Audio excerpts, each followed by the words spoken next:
How to make the Lethal Company point emote. To clarify, I made this with a under $100 printer with basic PLA on a 0.16 layer height. So the vast majority of printers should be able to print this. So firstly, you can actually grab the model from the game itself. You don't have to recreate it. This can be very difficult. It definitely depends on the game. With older games and Source Filmmaker based games, you can actually grab it and it already be rigged. A bonus from Source Filmmaker games, you can actually import the cosmetics and animations into Source Filmmaker. Then you can port over the animations and cosmetics usually to Blender. Now I'm pretty familiar with CAD software, especially Fusion 360, but you have to use Blender.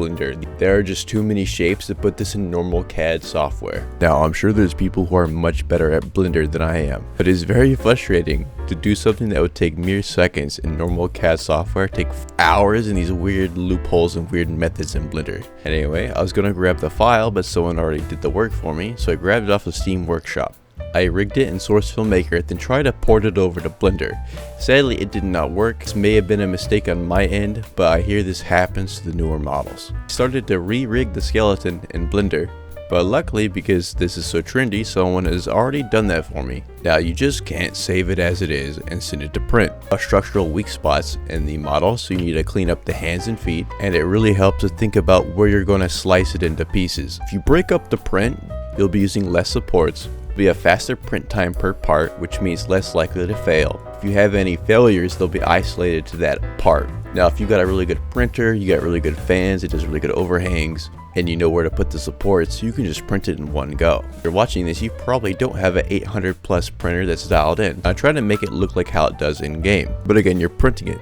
I closed the fingers together to make them solid so it's less parts that will break. Did the hand on the hip to be above a slice line I did. I separated it in certain parts, and then I subdivided the surfaces that I thought needed it. This overall makes the model more smooth, but after you do that, you gotta recrease some edges, some little touch-ups, and bam.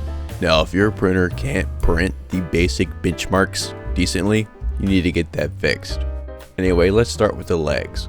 The legs are pretty simple, just print them standing up. Just make sure you have a brim or a raft to make sure they have good adhesion to the bed because they don't have a lot of contact area. Now with the hand, you need to print it on its side. You may want to print it standing up because you wouldn't have any underhangs. But the fingers are a general weak point in the print, and you want them printed horizontally to be stronger. Next would be the top. Now if you have really good underhangs, you may want to print them facing down and experiment a little, but I would recommend printing them standing up. You need to know how to use block support feature. Whether you're using the Creality slicer or the Prusa slicer, they can both block support areas. And when you're printing something, you need to look at where the supports are because you have to remove them without damaging your print. You need to think pre-hand, how are you going to get those supports out? You need to remove any possible supports inside of the apparatus that would be hard to remove. Or maybe consider branching or tree supports that you could pull out. Another thing worth mentioning, I printed this at 0.16 to save time, to show that anyone can do it. But with a basic 4mm nozzle, you can print at 0.12 just fine and you'll get better detail. And I would recommend 0.12 if you want to sand it and paint it. Another thing worth mentioning is I did not attach the wires to the headset apparatus. I knew I would be handling this thing a lot and it would just be a very fragile part. You can still print them and glue them on, but for me, with how much I'm throwing it around, I know I would break them. You want to make sure that you have some sandpaper and at least a utility knife. In case the joints are too big, you can sand or slice them down to get a tight fit. And again, if you plan on painting this, you really need to sand it. If there's something that has such small curves, it really helps to have like a Dremel tool to help sand in the nooks and crannies. For some reason, I keep forgetting how bad Bondo is at small object seams, and that I would have just been fine using the sandable primer to get rid of the seams, honestly. But what you would normally do is maybe sand to 1000 grit, coat it with the primer, sand it to 1500, coat with the primer, sand it to 2000, coat with the primer, and sand it to maybe 3000. Now you may still be able to see the layer lines. That's because the primer is in the gap in between the layers, but it's actually going to be perfectly smooth.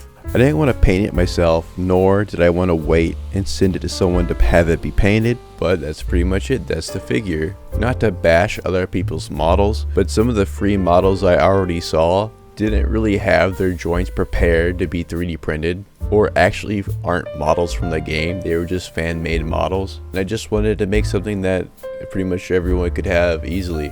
I plan to open up a store for the more personalized and in-depth models, so if you're interested, please subscribe and consider sharing where it's relevant. I don't know if you can hear this. What were you saying? You were saying Among Us, Teletubby Avenger?